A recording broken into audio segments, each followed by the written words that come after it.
Bismillahirrahmanirrahim. Assalamualaikum. Alhamdulillah. Alhamdulillahi rabbil alamin hamdan yuwafi ni'amahu wa yukafi mazidah. Allahumma salli ala sayyidina Muhammadin salatan tuwassi'u biha alaina al-arzaq wa tuhassinu biha lana al-akhlaq wa ala alihi wa sahbihi wa sallim. Rabbi awzi'ni an ashkura ni'mataka allati an'amta alayya wa ala walidayya wa na'mal salihan tardahu wa dakhilni bi rahmatika fi ibadika salihin. Ashabiku semua, saya akan mencoba mereaction dari komentar salah satu saudara kita. Nama akunnya Pom Pertamini. Terima kasih telah mengomentari video kami. Beliau mengatakan, belajar lagi sejarah Kang. Imam Bonjol dan semua ulama pejuang itu disebut Wahabi le.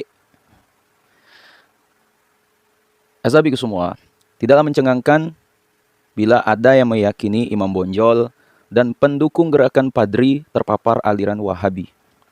Sebab literatur yang tersedia menyatakan begitu. Debat-debat kekinian juga menyatakan Tuanku Imam Bonjol merupakan pelopor radikalisme Salafi Wahabi di Minangkabau. Sebenarnya, bukan hanya Wahabi yang tersebut dalam literatur. Meski tak mengaitkan langsung dengan Tuanku Imam Bonjol, beberapa literatur juga menyebut adanya jejak mazhab Hambali dan Hanafi dalam gerakan Padri. Sesuatu yang perlu diuji kesahihannya.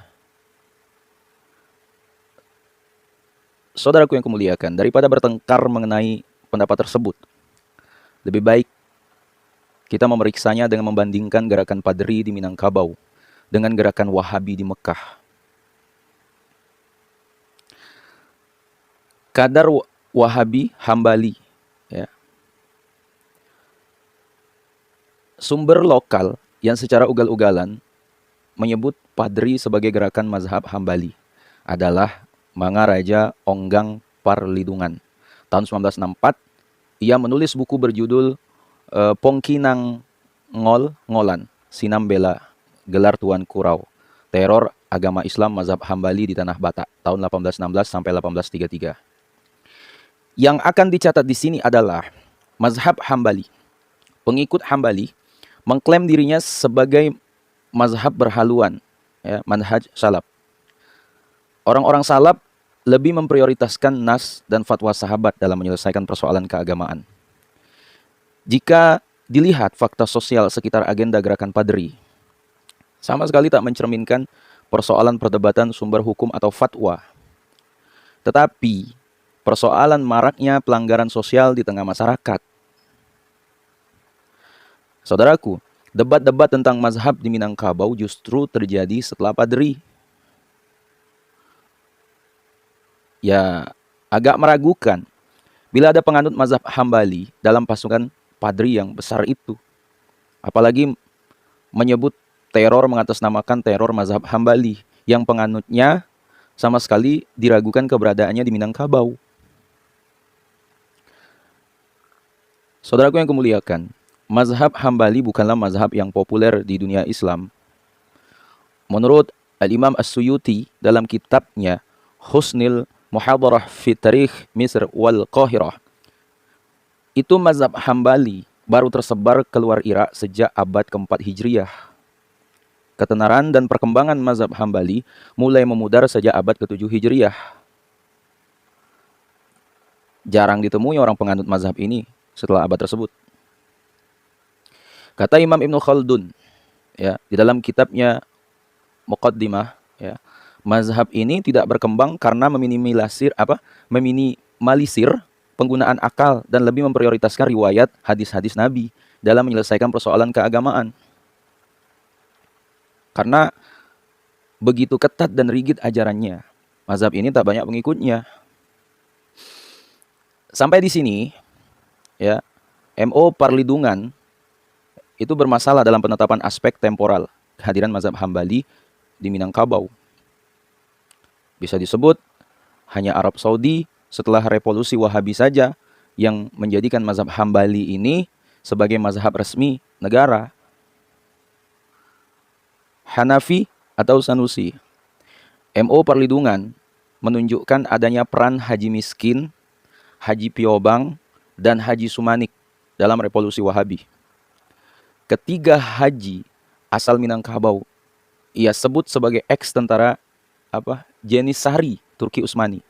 Ini sesuatu yang berlawanan dengan gerakan Wahabi yang mengusung mazhab Hambali. Saudaraku yang kumuliakan, Turki Utsmani adalah penganut mazhab Hanafi. Ketiga haji ini mestinya adalah pengikut mazhab Hanafi. Sejak abad ke-16, kekhalifahan Turki Utsmani itu mengadopsi mazhab Hanafi sebagai mazhab resmi negara. Para pejabat, tentara, dan para hakim bermazhab Hanafi. Ya. Syekhul Islam, jabatan mufti tertinggi negara, selalu dipegang ulama pengikut bermazhab Hanafi. Saudaraku yang kemuliakan, mazhab ini dikenal dengan mazhab rasional, tidak selalu berpaku pada teks atau nas yang ketat, baik dari Al-Quran maupun Al-Hadis. Ya, mazhab ini memberi tempat luas terhadap rasio dan konteks sosial historis saat perumusan produk hukum. Azabiku semua, untuk memeriksa jejak Hanafi dalam gerakan Padri agaknya tidak terlalu sulit. Ya, misalnya dengan cara melihat surau-surau yang dibangun Padri. Biasanya tempat wudhu di masjid-masjid penganut mazhab Hanafi itu, ya, disediakan bangku duduk di depan pancuran air wudhu. Ya. Dalam mazhab Hanafi sangat dianjurkan duduk di tempat agak tinggi. Ya, atau al-julus fi makanin murtafi'in. Ya, saat berwudhu, ya, tujuannya untuk menghindari percikan air bekas wudhu yang dianggap air musta'mal, air bekas pakai dan cenderung bernajis.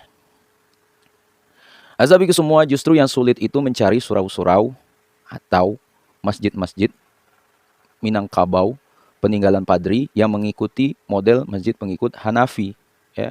Kecuali zaman sekarang, akibat perkembangan pengetahuan fikih bersuci toharoh dan juga perkembangan arsitektur masjid modern.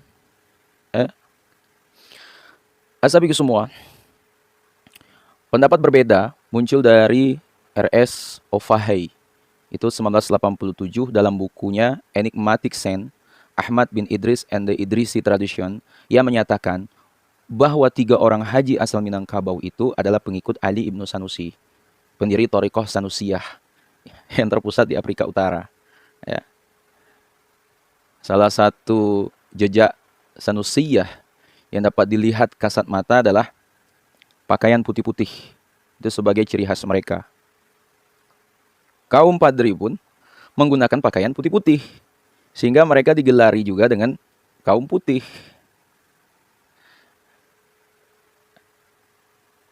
Saudaraku yang kumuliakan, berat dugaan 3 haji fenomenal itu berjuang atas nama Thariqah Sanusiyah melawan Turki Utsmani, dan bukan atas nama gerakan Wahabi. Ya. Thariqah Sanusiyah itu punya rekam jejak perlawanan yang panjang. Ya.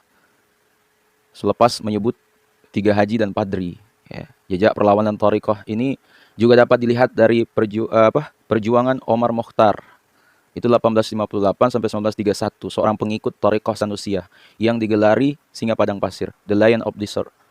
Ya, ya sangat ditakuti Italia, ya, di wilayah Afrika Utara.